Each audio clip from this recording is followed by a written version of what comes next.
Comme chaque semaine, je vous emmène découvrir les artisans qui font battre le cœur de l'Hexagone et les lieux qui font son prestige. Aujourd'hui dans version française, préhistoire, antiquité, Moyen-Âge ou encore Renaissance, le musée Sainte-Croix de Poitiers nous emmène sur les chemins de l'art.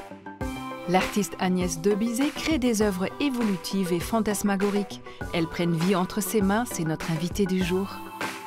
Pop, maximaliste et irrévérencieux, Aria nous invite dans un univers fruité lors d'un défilé explosif. Agnès Clairan explore le monde variable et surprenant du cyanotype dans le geste, une technique haute en couleurs. Mais avant de rencontrer la sculptrice Agnès Debizet, tout de suite point de vue.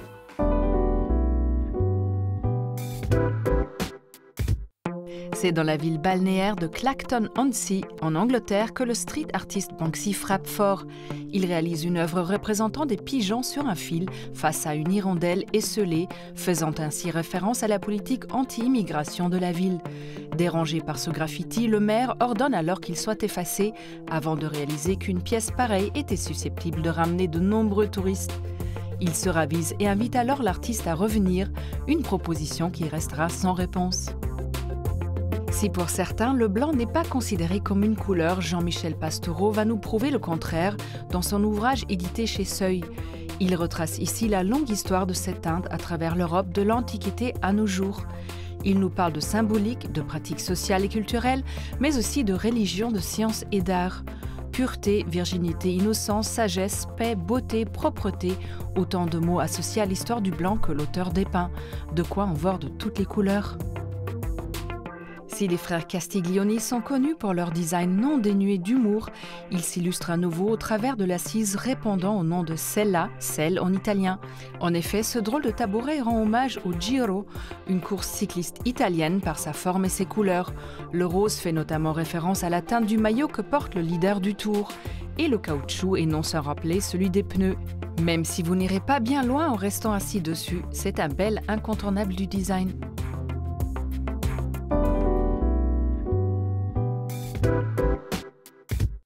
Au cœur de Poitiers se dresse le musée Sainte-Croix. Ce bâtiment qui prend racine au sein d'une ancienne abbaye héberge plein de trésors artistiques et archéologiques.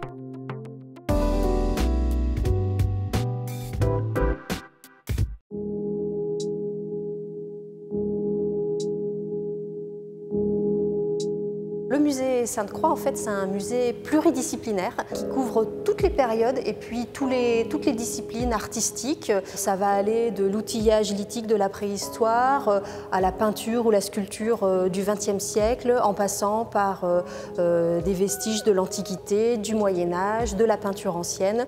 Situé dans le cœur historique de la ville de Poitiers, le musée Sainte-Croix doit son nom à l'abbaye féminine dont subsistent encore des vestiges modernes datant du XVIe siècle. Une architecture qui a par la suite évolué, créant un contraste étonnant.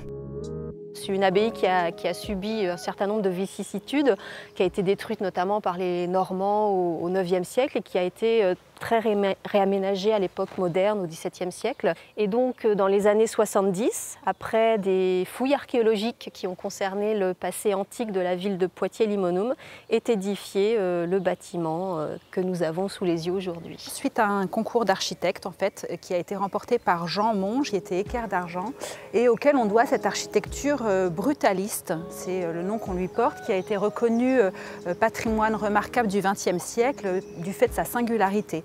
Donc elle mixte en fait une architecture béton, le verre et différents matériaux. Une architecture particulière qui se prolonge à l'intérieur du bâtiment. Dans un sous-sol pavé, on déambule à travers les siècles qui nous ont précédés avec la collection archéologique du musée. Découverte de fouilles in situ, plaquettes gravées remarquables retrouvées dans la grotte préhistorique de la Marche, située dans la Vienne, ou encore ce magnifique vase intact daté du XIe siècle.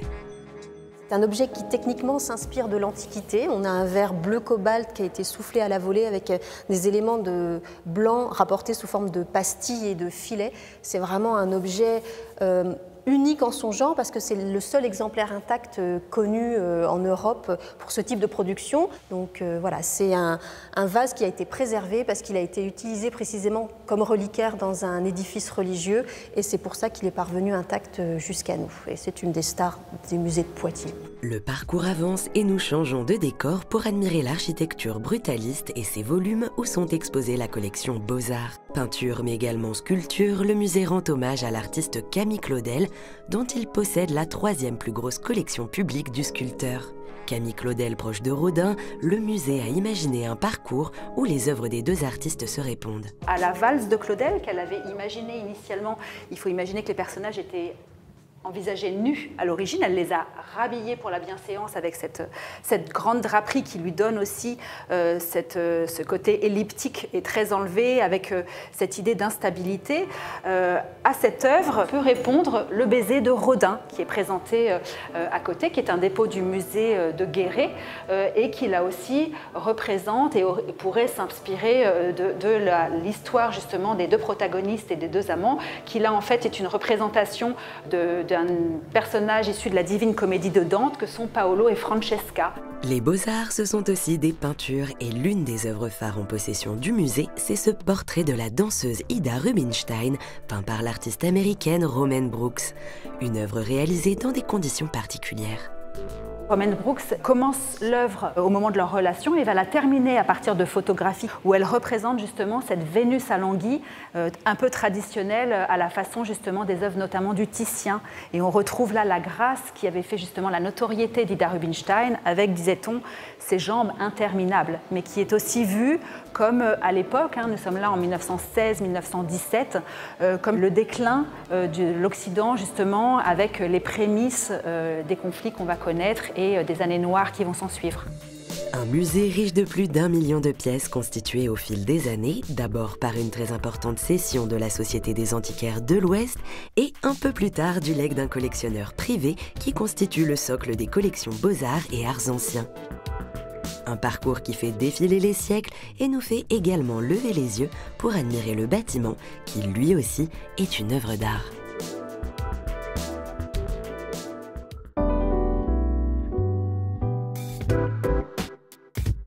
Comme venues d'un autre monde, les œuvres d'Agnès de Bizet se dressent au cœur de la nature et des galeries parisiennes.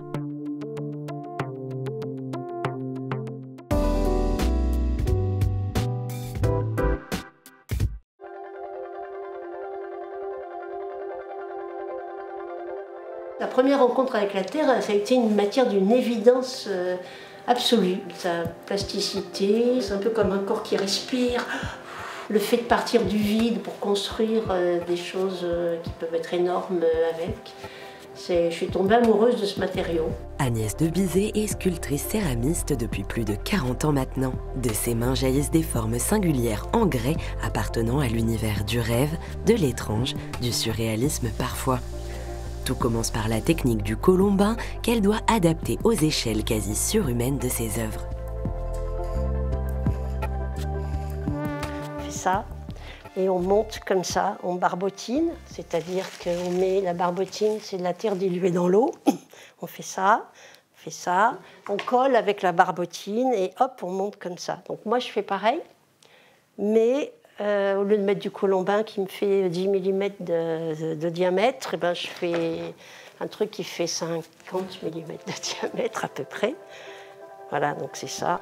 Mais l'art de la terre a ses exigences et la vitesse du travail de modelage dépend beaucoup de la météo et du taux d'humidité présent dans l'air. Tout le travail, c'est de contrôler le séchage. C'est-à-dire si c'est trop mou, ça s'écroule. Si c'est trop ferme, on ne peut plus le modeler. Là, vu le temps qu'il fait, c'est l'été, là, ça va se raffermir très vite, donc il faut que je suive. Et même quand il fait très très chaud, il faut que je remoule la pièce. Les créations d'Agnès semblent venues d'un autre monde. La céramiste aime jouer avec les textures, les matières, les craquements, en s'affranchissant des conventions techniques et en jonglant avec différents styles. Ce qui m'intéresse, moi, c'est quand ça bouge.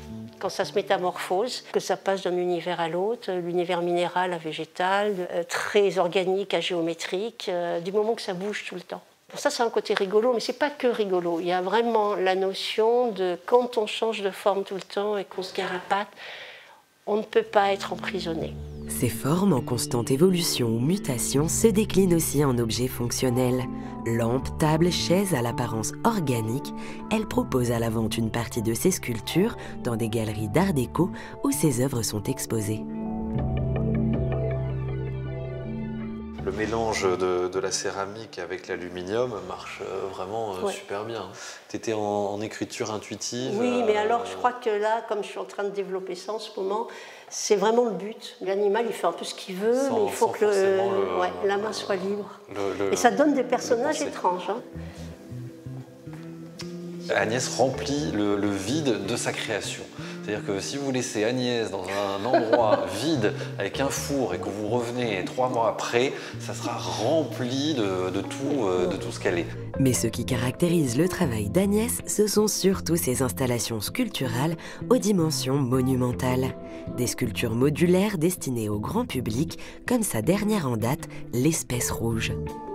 Un petit troupeau d'êtres hybrides, des mutants, qui sont tous rouges, en terre rouge, et qui sont devant des cailloux qui sont blancs. Donc ça va être ce blanc-là. Et ces êtres rouges regardent ces cailloux et ils se posent la question de leur identité. Qu'est-ce qu'ils sont, animaux, pas animaux? Ça, c'est un peu une émanation, c'est-à-dire que ça va être traité comme un caillou qui est en train de se transformer lui-même en animal. Là, on est vraiment sur de la sculpture qui bouge. D'ailleurs, il est en train de marcher, là, on le voit. Voilà. Les sculptures qui bougent. L'artiste en a façonné une autre, Évolution, commencée en 2008, qui ne cesse de grandir, se façonner et se transformer pour toujours mieux entrer en résonance des lieux qu'elle investit. La sculpture, en fait, ces objets, ils existent vraiment. Ils ne sont pas une transposition, donc après, ils nous plaisent pas. Des fois, ils sont énormes, ils nous encombrant, tout ce qu'on veut. Des fois, il faut rêver. C'est un être un peu encombrant, hein, parce que si tout le monde se mettait à faire de la sculpture comme moi, fou. Agnès de Bizet repousse sans cesse les limites du possible, du réel, de l'imaginaire, en créant des pièces habitées aux vibrations primaires. Avec l'étendue de son travail, c'est tout un peuple chimérique qui se dresse et danse.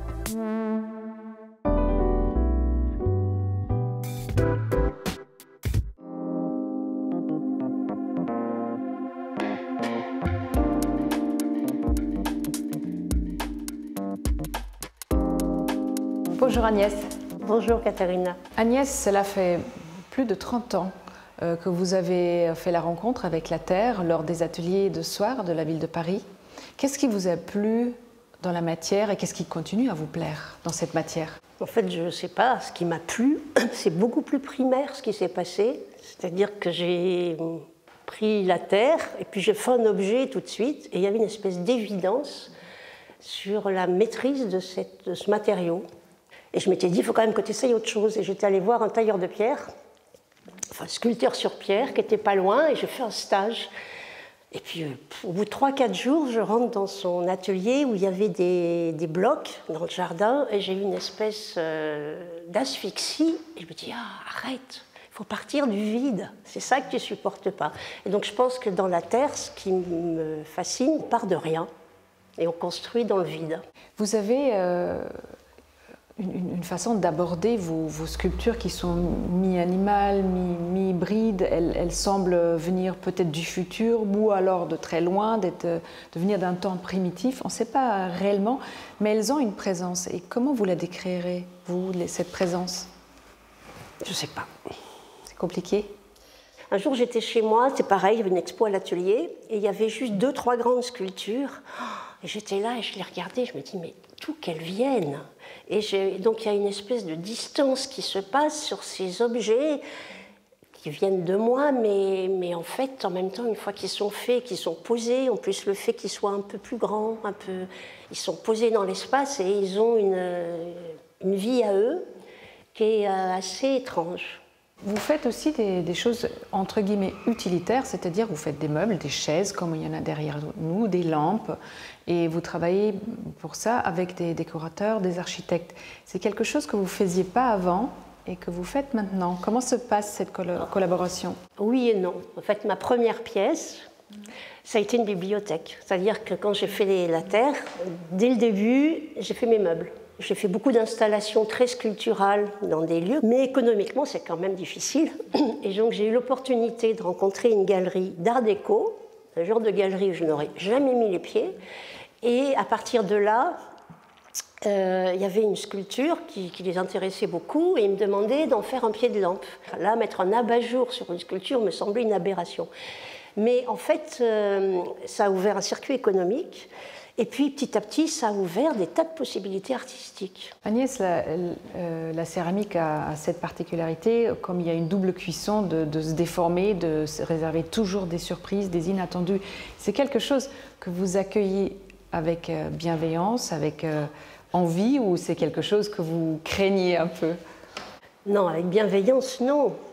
En fait, je suis de la terre, moi. Je ne suis pas très du feu. Donc, quand ça passe au feu, je laisse faire. Et je n'ai jamais été capable de me plier à un processus technique. Quand j'ouvre le four et que vous avez une pièce fracturée, non, ça ne fait pas du tout plaisir. Et on est là, on se dit « Ah non !» Mais en fait, après, je recolle. Il y a énormément de choses que j'ai trouvées grâce à la réparation. Et donc, ça fait partie de mon travail. Et donc, je ne peux pas refuser cet accident qui est de vivre à vivre quand même. Voilà. Parce que je sais qu'il va me conduire vers autre chose et que je ne veux pas m'empêcher l'accident parce que ça va peut-être me contraindre au moment de la fabrication. Ça fait partie de la dynamique. Et ça fait partie de la création, du coup. La mienne. Vous avez des artistes qui vont être au contraire dans un processus de répétition et de perfection, et ça peut être très très beau aussi. Donc moi je suis dans l'imperfection parfaite. Voilà. Merci beaucoup Agnès. Merci.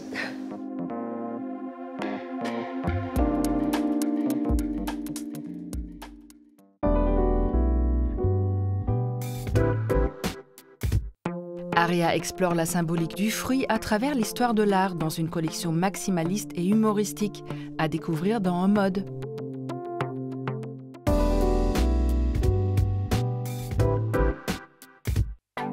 Pourquoi la mode est-elle obsédée par la nourriture? Dans une industrie pourtant pointée du doigt pour encourager les régimes et la minceur, elle est un thème pourtant récurrent qui ne cesse d'inspirer les créateurs. La preuve avec Area, qui pour sa collection Printemps-été 2023 propose une parade fruitée fabuleuse. Et par fabuleuse, il faut comprendre pop, maximaliste et irrévérencieuse, comme l'ont voulu ses créateurs, Piotrek Panchik et Beckett Fogg. Dans le paysage de la mode, ils se sont fait connaître pour leur création tout en strass, en courbe et en découpe osée. Cette saison, ils se penchent sur le thème hautement symbolique du fruit. À travers l'histoire de l'art, il incarne aussi bien l'abondance et la fertilité que l'obscur et le temps qui passe, le cycle indompté de la vie. C'est sur toutes ces facettes que s'est penché le duo de créateurs, à grands coups de silhouettes aussi humoristiques que dramatiques. Le raisin et la vigne se drapent sur un imprimé qui actualise la peinture classique et se change en vin sur des dentelles luxuriantes. Plus loin, des quarts de pastèque deviennent des pièces couture brodées de perles, ou un néo-smoking aux airs de sculpture, qui questionne la forme et la fonction dans une veine volontairement grotesque. Car le fruit, c'est aussi le pop art et le détournement. Une succession de pièces en forme de banane rappelle le célèbre visuel créé par Andy Warhol pour la pochette du groupe The Velvet Underground. Détournée par le collectif Guerrilla Girls, elle dénonce également le manque de place dédiée aux femmes dans les institutions artistiques. Une ceinture de banane géante évoque aussi la célèbre tenue de scène de Joséphine Baker. Devenue tout un symbole, elle était pour l'artiste une façon de reprendre le contrôle des stéréotypes raciaux dont elle était victime dans la France des années 20. Chez Area, elle se décline en robe sous toutes ses formes, devient une pyramide et déploie toute sa puissance. La marque démontre ainsi que ses cascades de strass et ses fruits, au 3e degré, ne sauraient être définis comme de simples gadgets. Adoptée par les célébrités les plus influentes de l'époque, comme Rihanna ou les chanteuses du groupe Blackpink, elle a gagné la validation du public car elle célèbre toutes les femmes de façon totalement décomplexée. Ici, on assume son corps et ses envies d'extravagance, mais on affirme surtout l'importance de la pop en tant qu'art noble. En défendant cette vision de la création, Area prend part à l'une des conversations culturelles les plus importantes de notre époque. Il prouve que les frontières entre mode risible et mode légitime sont bel et bien en train d'être bousculées.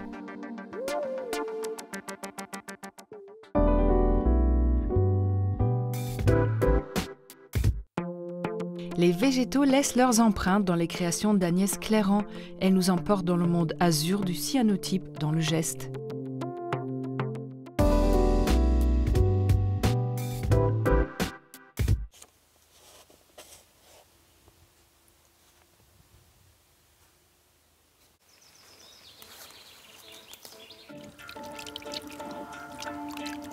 Le cyanotype, pour moi, c'est la réunion, enfin, un peu la cristallisation de mes trois passions.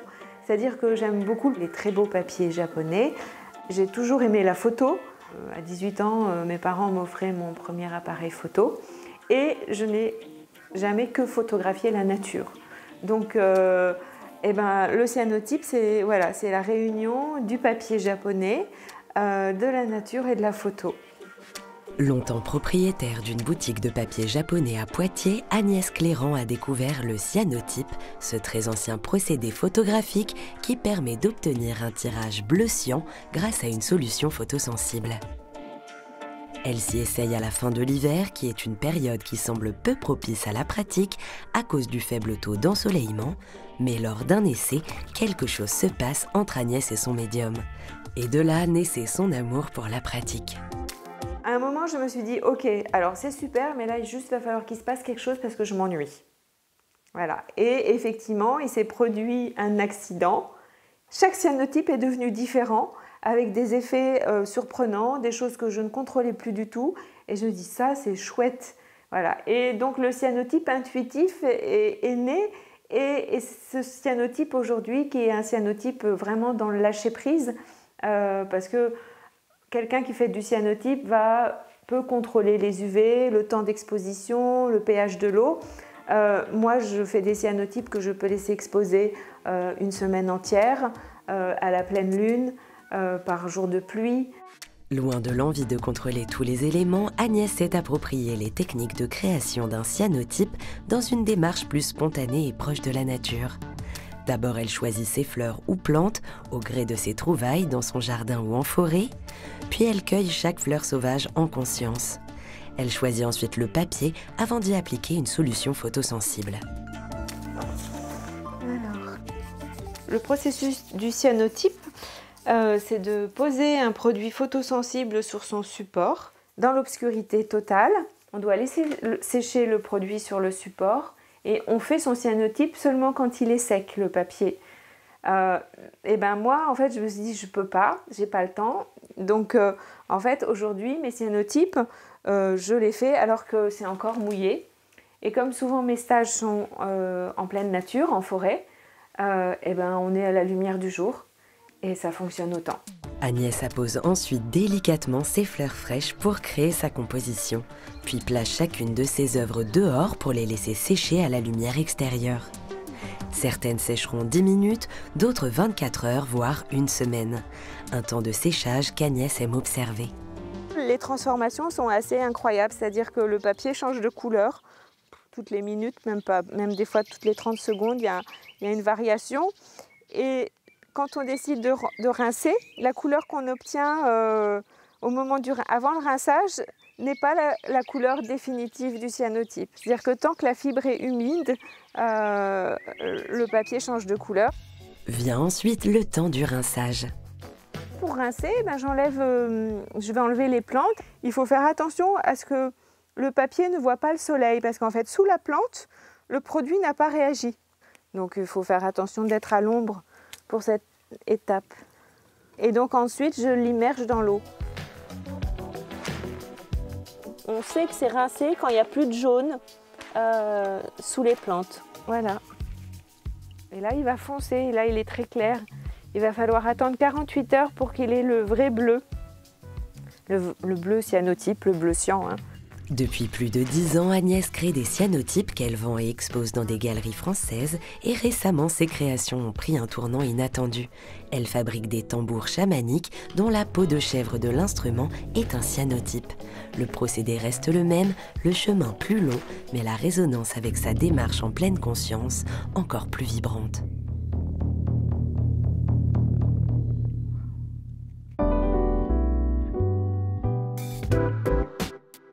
version française est déjà terminée, mais on se retrouve très vite pour toujours plus de découvertes. Bye!